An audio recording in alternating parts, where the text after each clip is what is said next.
अस्सलाम वालेकुम दोस्तों, अमेरिका से जावेद राठौर हाज़िर हूँ। दोस्तों, आज की मेरी इस गुफ्तगू के तीन मौज़ूआत हैं। एक तो ये है कि मैंने एक सर्वे किया था कि आज़ाद कश्मीर का वज़ीर आज़म किसको बनना चाहिए, आवाम की नज़र में कौन ज़्यादा डिज़र्विंग है या हालात के मुताबिक कौन बेहतर मामलात को आगे चला सकता है।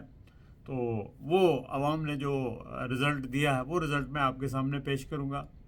दूसरा मेरा सर्वे ये था कि आज़ाद कश्मीर में सबसे बड़ा लोटा कौन है, वो भी मैं आपके सामने उसके नताज भी पेश करूँगा। और तीसरा जो अहम सवाल है वो ये है कि अभी तक पीपल्स पार्टी की क़यादत आज़ाद कश्मीर में वज़ारत उज़्मा के लिए किसी एक शख्स को फाइनलाइज क्यों नहीं कर सकी। मामलात कहाँ फंसे हुए हैं, इसमें क्या रुकावटें हैं, मैं उस पर आता हूँ। लेकिन मैं पहले आपको नताइज जो हैं वो बयान कर देता हूँ। जो मेरा पहला ये सवाल था एक कि आज़ाद कश्मीर में लोटा कौन है, वो आप जाके मेरे फेसबुक पेज पे देखें तो आप वेरीफाई कर सकते हैं कि मैं वो गलत कह रहा हूँ या सही कह रहा हूँ, नताइज क्या हैं, अवाम क्या कहते हैं। हो सकता है कैलकुलेशन में मुझसे भी थोड़ी सी गलती हो जाए या कमेंट्स लोग आते जाते रहते हैं। लेकिन जो लोटे का सवाल था कि सबसे बड़ा लोटा कौन है, तो बदकिस्मती से और अफसोस से मुझे ये कहना पड़ रहा है कि 70% लोगों का यह ख्याल है कि आज़ाद कश्मीर में सबसे बड़ा लोटा जो है और लोटा क्रेसी का जो किरदार अदा किया है वो आज़ाद कश्मीर के मौजूदा सदर जो हैं बैरिस्टर सुल्तान महमूद साहब, उन्होंने किया है। लोग उनके बारे में ये समझते हैं कि वो सबसे बड़े लोटे हैं।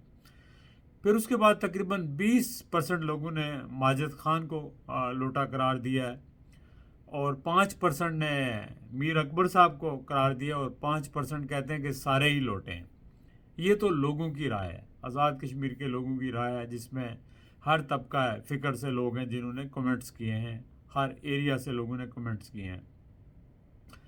फिर अगला सर्वे आता है वज़ारत उज़्मा के हवाले से, और उस पर आने से पहले मैं आपको ये बताना चाहता हूँ कि इस वक्त पीपल्स पार्टी की क़यादत कहाँ फंसी हुई है, वो फ़ैसला क्यों नहीं कर सकी कि आज़ाद कश्मीर में वज़ीर आज़म किसको बनना चाहिए। इसकी मुख्तलिफ़ वजूहात हैं। एक तो पार्टी के अंदरूनी मामलात हैं, दूसरा इस्टेब्लिशमेंट के भी मामलात हैं, और तीसरा मुस्लिम लीग नून के साथ भी मामलात हैं। जो पार्टी के अंदर इंटरनल मामलात हैं उसमें अक्सरियत जो है उसका ख्याल है कि चौधरी लतीफ़ अकबर साहब को वज़ीर आज़म बनना चाहिए, चूँकि वो सबसे सीनियर भी हैं और पार्टी के वफादार भी हैं, तो उनका जो लहजा है वो भी सबको एक्सेप्टेबल है, साथ लेकर चल सकते हैं, तो उनको बनना चाहिए। जबकि दूसरी तरफ कुछ लोगों का ख्याल है कि चौधरी यासीन साहब को बनना चाहिए, चूँकि वो पार्टी के सदर हैं और यासीन साहब भी अपनी तरफ से पूरी कोशिश कर रहे हैं अपनी लॉबी के ज़रिए कि उन्हें ही नामज़द किया जाए। जबकि यासीन साहब के हवाले से पीपल्स पार्टी की क़यादत भी थोड़ा सा ये सोचने पे मजबूर है, गौर कर रही है कि उनके ऊपर जो केसेस थे उनकी क्या सूरत हाल होगी। और फिर उन्होंने जॉइंट अवामी एक्शन कमेटी के हवाले से जो रिमार्क्स दिए थे, तो ये ना हो कि उनके वज़ीर आज़म बनते ही फिर आवाम के साथ क्लैश हो जाए और पीपल्स पार्टी की जो हुकूमत है वो अगले 8 साल में कुछ डिलीवर ना कर सके, मज़ीद जो है इंस्टेबिलिटी का शिकार हो जाए और पीपल्स पार्टी को लेने के देने पड़ जाएं।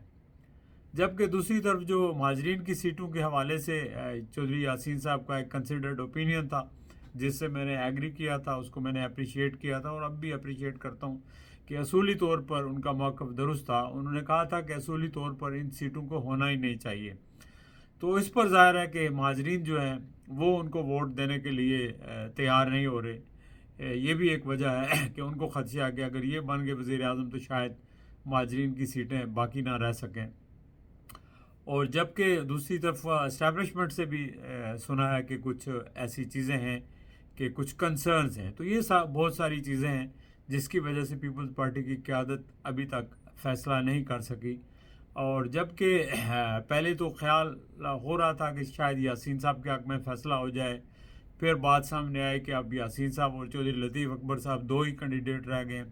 लेकिन अब जो ताज़ा तरीन सूरत हाल है उसके हवाले से जो है फैसल मुमताज़ राठौर और याकूब साहब, सरदार याकूब साहब, वो भी अभी जो है इस रेस के अंदर हैं, उनको भी कंसिडर किया जा रहा है। تو ان چاروں میں سے کوئی ایک بن سکتا ہے. لیکن ابھی یہ بھی سامنے آئی ہے صورتحال، پیپلز پارٹی کی قیادت یا کچھ ممبران یہ کہہ رہے ہیں کہ اگر ابھی ہم حکومت میں جاتے ہیں اور ہم جا کے کچھ کر نہیں پاتے تو اپوزیشن میں مسلم لیگ نون رہتی ہے، تو کل الیکشنز ہوں گے تو اس کا فائدہ مسلم لیگ نون کو ہوگا اور پیپلز پارٹی کو نقصان ہوگا. تو لہٰذا بہتر یہ ہے کہ اس وقت جو ہے ہم حکومت میں جائیں ہی نہ، یا اگر جائیں تو تب جائیں کہ مسلم لیگ نون بھی جو ہے ہمارے ساتھ شریک ہو، تاکہ جو نقصان ہو یا فائدہ ہو وہ دونوں کو. اب اس پر میرا خیال ہے کہ پیپلز پارٹی پاکستان اور مسلم لیگ پاکستان کی جو قیادت ہے اس کے درمیان بھی جو ہے وہ رابطے جاری ہیں اور ڈسکشن جاری ہیں. تو یہ نا ایک کھچڑی سی پک گئی ہے، اور پیپلز پارٹی بھی فیصلہ کرنے سے اس وقت جو ہے وہ فیصلہ کرنے کی واضح پوزیشن میں نہیں ہے، وہ بھی کشمکش کی صورتحال میں. اور مسلم لیگ نون کے جو ورکرز ہیں یا پارٹی کے لوگ ہیں وہ کہتے ہیں ہم ہر صورت میں اپوزیشن میں رہنا چاہتے ہیں. پہلے تو وہ ووٹ بھی نہیں دینا چاہتے تھے، لیکن مرکزی قیادت کے کہنے پر انہوں نے ووٹ دینے کے لیے ایگری کر لیا. لیکن ابھی جب وہ حکومت میں بھی جائیں گے تو کیا وہ جانے کے لیے تیار ہیں؟ تو یہ ایک دلچسپ صورتحال پیدا ہو گئی ہے، اور یہ بھی امکان ہے کہ یہ عدم اعتماد کا فیصلہ سارے لوگ واپس لے لیں اور چودھری انوار الحق کو کہیں کہ آپ کنٹینیو کریں، البتہ آپ الیکشن پہلے سے کرا دیں. یعنی یہ اپنی فیس سیونگ کے لیے یہ مطالبہ کریں گے کہ الیکشن کروا دیں، لیکن وہ تو پابند نہیں ہے چودھری انوار الحق کے وہ وقت سے پہلے الیکشن کروائیں، وہ تو وقت پر ہی الیکشن کرائیں گے. اور اب ایک یہ مخمصے میں پھنس گئے ہیں. اب میں آتا ہوں جو نتیجہ تھا وزیر اعظم کے حوالے سے. میں نے سروے کیا، اس میں کوئی 400 کے لگ بھگ لوگوں نے اپنا ووٹ دیا، اور میری توقعات کے برعکس اس کے رزلٹ آئے. ان میں سمجھ رہا تھا کہ چودھری یاسین صاحب اس وقت آزاد کشمیر پیپلز پارٹی کے صدر ہیں، اور شاید پیپلز پارٹی کے لوگ بھی ان کے حق میں دیں گے، اور سب سے زیادہ ان کے حق میں آواز آئے گی لوگوں کی. لیکن حیرانگی کی بات ہے کہ اس وقت سب سے زیادہ جو لوگوں نے ووٹ کیے ہیں یا جس کے حق میں بات کی ہے، تقریباً 50% لوگوں نے فیصل ممتاز راٹھور کو انڈورس کیا، اور وہ سمجھتے ہیں کہ یہ ایک نوجوان ہے، اور جوائنٹ عوامی ایکشن کمیٹی کے ساتھ بھی اس کے جو تعلقات ہیں بہتر ہیں، اور یہ ذرا دھیمے مزاج کا اور فہم و فراست والا شخص ہے، تو اس کو آگے آنا چاہیے. نوجوانوں کا یہ خیال ہے. تو شاید جو کمنٹس کرنے والے بھی ہو سکتا ہے زیادہ تر نوجوان ہوں، یا یہ بھی ممکن ہے کہ لوگ، چونکہ میرے فالوورز تو آزاد کشمیر سارے میں ہیں، تقریباً 1.5 لاکھ سے زیادہ لوگ ہیں، لیکن ہو سکتا ہے اس میں کمنٹس جو ہے حویلی کے لوگوں نے زیادہ کیے ہوں، یہ بھی ممکن ہے. لیکن جو رزلٹ آیا ہے وہ میں آپ کو بتا رہا ہوں کہ 50% ان کے حق میں ہے، لیکن 35% لوگ جو ہیں وہ چودھری لطیف اکبر صاحب کے حق میں ہیں، جو ایک بڑا پورشن ہے اس کا.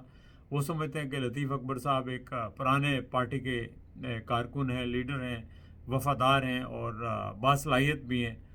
ان کو ملنی چاہیے یہ وزارت عظمیٰ، چونکہ وہ ایج کے اعتبار سے بھی اب کافی سینئر ہیں. تو اگر کم از کم ان کا نام جو ہے وہ تاریخ میں ضرور آنا چاہیے کہ انہوں نے پارٹی کے لیے ہمیشہ قربانیاں دی ہیں، تو اب ان کو موقع ملنا چاہیے. تو تقریباً باقی رہ گئے یہ 30 اور 50 کتنے ہو گئے 80، تو باقی 20% لوگ رہ گئے. تو اس میں تقریباً یاسین صاحب اور سردار یعقوب صاحب جو ہے وہ برابر ہیں. کوئی 10-11% 11 یا 12% یعقوب صاحب کے حق میں، اور کوئی 9-10% جو ہے وہ چودھری یاسین صاحب کے حق میں. لوگوں نے کہا ہے کہ ان کو وزیر اعظم بننا چاہیے. لیکن یہ تو ایک عمومی عوامی رائے تھی جو میں نے آپ سے شیئر کی. لیکن فائنل فیصلہ جو ہے وہ پیپلز پارٹی کی قیادت کرے گی، یا وہ لوگ کریں گے جن سے پوچھ کے پیپلز پارٹی کی قیادت فیصلہ کرتی ہے. وہ کون لوگ ہیں آپ بھی جانتے ہیں، میں بھی جانتا ہوں کہ کن سے پوچھا جاتا ہے، کن سے کنسلٹ کیا جاتا ہے، کون کیا کہتا ہے. تو برکب یہ ایک تھیٹر جو لگا ہے آزاد کشمیر کے اندر، آزاد کشمیر کے عوام اس کو بڑے غور سے دیکھ رہے ہیں کہ یہ کیا ہو رہا ہے. جو فیصلے آزاد کشمیر کے مظفر آباد میں ہونے چاہیے وہ اسلام آباد میں ہو رہے ہیں، اور یہاں پہ کچھ لوگ کہہ رہے ہیں کہ منڈی لگی ہوئی ہے، کچھ لوگ کچھ کہہ رہے ہیں. تو اینی وے یہ صورتحال ہے آپ کے سامنے جو میں نے شیئر کی. تو چلیں اپنا خیال رکھیے گا، پھر انشاءاللہ آپ سے گفتگو ہوگی. اللہ حافظ.